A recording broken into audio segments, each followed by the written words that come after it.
और आज के दौर में ख़ास तौर पर लॉकडाउन के बाद ये बहुत से लोगों के लिए सहूलत के साथ साथ एक मजबूरी भी बन चुकी है। और आज के सेगमेंट में हम इसी फूड के बारे में जानेंगे कि ये सिर्फ नुकसानदेह है या इसके कुछ फ़ायदे भी हैं। और इस हवाले से मेरे साथ बात करने के लिए मौजूद है इशल साकिब, जो कि एक डाइटिशियन है। तो आइए इनको वेलकम करते हैं और सेगमेंट का आगाज़ करते हैं। अस्सलाम वालेकुम इशल, कैसी हैं आप? वालेकुम सलाम, मैं ठीक हूँ, आप कैसी हैं? अल्लाह का शुक्र। अच्छा इशल, सबसे पहले तो ये बताइए कि अल्ट्रा प्रोसेस फूड्स होते क्या है, इनकी ईजी डेफिनेशन क्या है?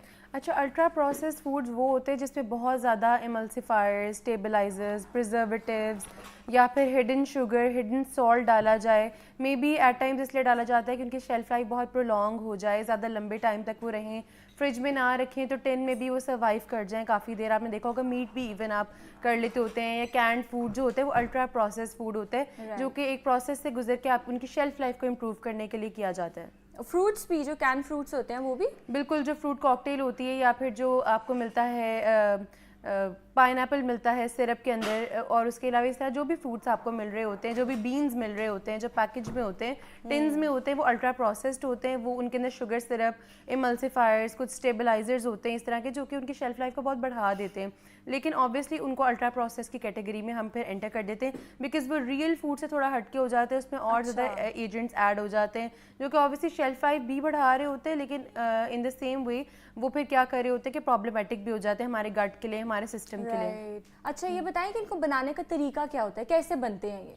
अच्छा, ये तो इंडस्ट्री में बनते हैं, बिकॉज ऑब्वियसली इंडस्ट्रियल मेथड्स होते हैं, इसमें डिफरेंट डिफरेंट स्टेबलाइजर्स डाले जाते हैं, जिस तरह के E47 है, E41 है, या फिर फ्लेवरिंग एजेंट्स डाले जाते हैं एट टाइम्स, इसलिए कि फ्लेवर को इन्हांस किया जाए। ऑब्वियसली जिस तरह हम लोग प्रोसेस नगेट्स वगैरह देखते हैं, आपकी लाइफ को आसान करने के लिए वो बनाए जाते हैं।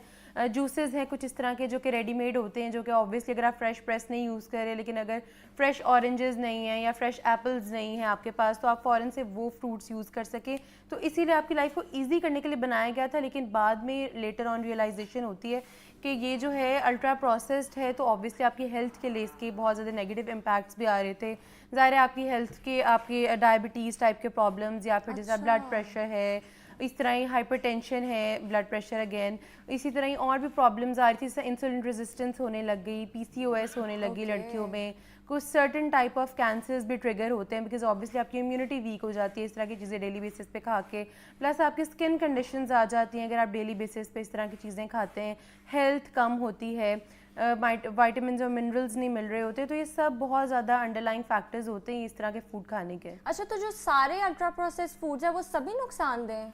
अच्छा, 3 कैटेगरीज में हम इनको डिवाइड करते हैं। एक होते हैं प्रोसेस, जिस तरह के दही हो गया वो हम एक प्रोसेस से गुजार के बनाते हैं, या कर्ड हो गया, या फिर जिस तरह चीज़, कॉटेज चीज़ जिसे पनीर कहते हैं, वो हो गया, वो एक प्रोसेस से गुजर के बन रही है, लेकिन वो आपके लिए हार्मफुल नहीं है। इसी तरह एक थोड़ी सी होती है जो कि थोड़ी मॉडरेटली प्रोसेस्ड होते हैं, जिस तरह अगर हम कह लें कि हम जिस तरह दालें हैं या फिर नट्स हैं, वो एक प्रोसेस से गुजर के बन रही हैं, या फिर उसके अलावा और बहुत सारी चीज़ें हैं जिनमें चीज़ का जिक्र कर लें, या फिर हम वेजिटेबल्स हैं हम उन्हें कट करके वॉश करके पैक कर लेते हैं, फ्रूट्स को कट करके पैक कर लेते हैं। तो ये सब चीज़ें जो है मॉडरेटली प्रोसेस्ड होती हैं।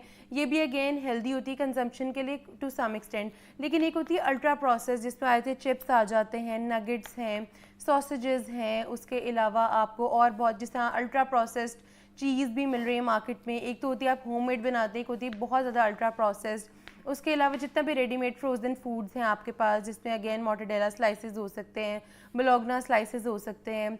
उसके अलावा आप जितना भी ले लीजिए, जैसा जैम्स हैं या केचप वगैरह है, ये सब चीज़ें हाईली अल्ट्रा प्रोसेस्ड होती हैं। तो ये 3 कैटेगरीज़ में आती हैं। अब डिपेंड करता है आप कितना ले रहे हैं। प्रोसेस तो ऑब्वियसली आप डेली बेसिस में यूज़ कर रहे हैं, जैसे दही वगैरह यूज़ कर रहे हैं, चीज़ यूज़ कर रहे हैं, पनीर यूज़ कर रहे हैं, या नट्स हम कंज्यूम कर रहे हैं, वो हेल्दी होता है। या फिर अगर वेजिटेबल्स भी आपको कट होकर मिल रही हैं तो वो that is completely safe for consumption. लेकिन जिसमें बहुत ज़्यादा एडल्ट्रेशंस हैं, स्टेबलाइजर्स हैं, जिसमें बहुत ज़्यादा इस तरह के फ्लेवरिंग एजेंट्स हैं। तो ये कैसे पहचाने हम? अच्छा, आप पीछे फूड लेबल्स को रीड करना सीख लें। फूड लेबल्स में सबसे पहले तो जो पहला इंग्रेडिएंट होता है वो सबसे ज़्यादा सरप्लस क्वांटिटी में होता है। और जनरली क्या होता है कि अल्ट्रा प्रोसेस फूड में सबसे पहला इंग्रेडिएंट होगा ऑयल, या फिर होगा शुगर्स। शुगर की भी फॉर्म वो ऑल्टर कर देते हैं, आपको शुगर ही लगता है सिर्फ चीनी है, वेराज वो फ्रुक्टोज लिख सकते हैं, माल्टोज लिख सकते हैं। उसके अलावा और हिडन शुगर्स होती हैं, जिस तरह के वो ग्लूकोज सिरप लिख देंगे या फ्रुक्टोज सिरप लिख देंगे, but that is still sugar. तो वो शुगर बहुत ज़्यादा कंटेंट होगा। उसके अलावा आप देखेंगे कि पीछे आप कोड वर्ड्स याद कर लें कि E277 है या E41 है या फिर E200 है, E299 है, ये स्टेबलाइजर्स और इमल्सिफायर्स हैं, तो ये बहुत ज़्यादा हार्मफुल होते हैं। जिनमें बहुत ज़्यादा ये हैं वो आपने अवॉइड करने हैं। लेकिन अगर आपको ये याद नहीं रहते तो आप एक चीज़ याद रखें कि जिसमें बहुत ज़्यादा इंग्रेडिएंट्स हैं। फॉर एग्जांपल बीन्स का पैक है और उसमें बीन्स के अलावा बहुत ज़्यादा इंग्रेडिएंट्स हैं, जो दो आपका मेजर जो आपने डिराइव करना था प्रोडक्ट, दैट वाज बीन्स, तो उसमें ये होगा जितने ज़्यादा प्रोडक्ट्स ऐड होंगे आप देखें उतने ही उसके ज़्यादा केमिकल कंपाउंड ज़्यादा होंगे, उतना ही वो अल्ट्रा प्रोसेस्ड होगा। तो आइडेंटिफाई करने का बेसिक तरीका यही है कि आप लेबल रीड कर लें। आप जो चीज़ चाह रहे हैं, फॉर एग्जांपल नगेट्स चाह रहे हैं, उसमें चिकन के अलावा क्या क्या एजेंट्स हैं और उन एजेंट्स में कितने केमिकल्स हैं और वो ओरिजिनल फूड से कितना दूर चला गया है, उसको आप पीछे से लेबल रीड करके उसको आइडेंटिफाई कर सकते हैं। और पीछे जो लिखा होता है न्यूट्रिशनल वैल्यू, उसको हम कैसे पहचानें, जो आम लोग हैं उनको इजी वर्ड्स में एक्सप्लेन करें? अच्छा, पहली बात है कि जो अल्ट्रा प्रोसेस फूड होते हैं ना, उसमें न्यूट्रिशनल वैल्यू बहुत कम हो जाती है, उसमें वाइटामिन और मिनरल्स उस तरह के नहीं रहते, बिकॉज ऑब्वियसली जितना उसे केमिकल कंपाउंड्स ऐड करेंगे उतना वाइटामिन और मिनरल्स उसमें कम होते जाएंगे। जिस तरह आप चिकन है, चिकन के अंदर आप स्टेबलाइजर्स बहुत ज़्यादा डाल रहे हैं सॉसेजेस बनाने के लिए फॉर एग्जाम्पल, तो उसमें क्या है कि चिकन की जो गुडनेस है वो चली जाएगी उससे, और उसमें बहुत ज़्यादा केमिकल्स आ जाएंगे। वो आपको हेल्थ बेनिफिट्स देने के बजाय वो सिर्फ एक फ्लेवर के लिए रह जाएगी वो चीज़, उसके वाइटामिन और मिनरल्स इन्फ्यूज नहीं होते। तो इन चीज़ों में ये है कि आप देखें इसमें न्यूट्रिशनल वैल्यू इतनी नहीं होती।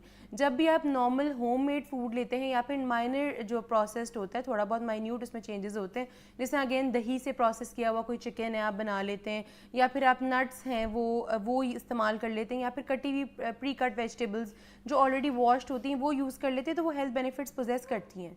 तो जब बहुत अल्ट्रा प्रोसेस्ड होगा तो आप उसे एक्सपेक्ट नहीं कर सकते कि उससे आपकी हेल्थ बेटर होगी। बिल्कुल। अच्छा, ये बताएं कि कौन सी ऐसी मेजर बीमारियां हैं जो इसकी वजह से हो रही हैं? अच्छा। आपने लड़कियों का बताया है, उनको पीसीओएस और ज़्यादा मसाइल हो रहे हैं, तो और लोगों को, लड़कों को कौन से मसाइल हो रहे हैं? अच्छा, अगर लड़कियों की बात की जाए, जैसे मैंने पीसीओएस बताया, इस तरह हार्मोनल इम्बैलेंस है, ऑब्वियसली वो होता है। बिल्कुल। एक हेयर ग्रोथ आपने बहुत ज़्यादा मॉनिटर की होगी, लोगों में हेयर ग्रोथ होने लग जाती है, Abnormal facial hair hair growth, growth, right. Because ये मेल लाइक फीचर है, ये लड़कियों में होता है because of diet, because of such patterns PCOS भी ट्रिगर हो जाता है। उसके अलावा मेंस्ट्रुअल इरेगुलरिटी हो जाती है। जो लोग इस तरह के खाने खाते हैं डेली बेसिस पे, जिनकी डाइट ही नूडल्स है, जिनकी डाइट में पास्ताज हैं, या फिर जो 2 मिनट नूडल्स होती हैं इंस्टेंट जो होती हैं, वो क्या वो एम्प्टी कैलोरीज हैं, उसमें कोई न्यूट्रिएंट्स एज सच नहीं है, उसमें फ्लेवरिंग एजेंट्स हैं और एम्प्टी कैलोरीज हैं। उससे क्या होता है कि इन अ लॉन्गर रन आपके हार्मोन्स इम्बैलेंस हो जाते हैं। देन अगेन जब आपकी बॉडी को एम्पल न्यूट्रिएंट्स नहीं मिलेंगे तो बहुत सारी उसमें डिजीज़ और प्रॉब्लम्स ट्रिगर हो जाती हैं, जिसमें एनीमिया भी हो सकता है, आयरन डेफिशिएंसी, इसी क्योंकि ऑब्वियसली जब आप इंस्टेंट नूडल्स या इस टाइप की चीज़ें खाते हो उसमें आयरन नहीं है, तो वो ऑटोमेटिकली आपको एनेमिक कर सकता है। इसी तरह अगेन हेयर फॉल हो सकता है। अगर लड़कों की बात करें तो उनमें भी ये प्रॉब्लम्स हैं, हाइपरटेंशन जो है, जिसे हाई ब्लड प्रेशर कहते हैं, ब्लड प्रेशर बहुत हाई रहने लग गया, डिप्रेशन एक बहुत ज़्यादा प्रेवलेंट होने लग गया है because of our diets, anxiety trigger हो जाती है। इसी तरह फूड नॉइज़ जैसे प्रॉब्लम्स भी आ जाते हैं आपका। फॉर एग्जाम्पल अगर आप बहुत ज़्यादा अल्ट्रा प्रोसेस चीज़ें खाते हैं, नगेट्स, चिप्स और ये टिन्ड और कैंड चीज़ें खाते हैं, तो क्या होगा कि आपको भूख नहीं भी लगी होगी, लेकिन फूड नॉइज़ की वजह से अब आपका दिल कर रहा होगा कि अब हमने खाना है, ना भूख होगी ना हंगर पैंग्स होंगे, लेकिन सिर्फ एक क्रेविंग होगी, तो वो क्रेविंग्स बहुत ज़्यादा बढ़ जाती है, एडिक्शन हो जाती है, आई गेस, बहुत ज़्यादा एडिक्शन हो जाती है।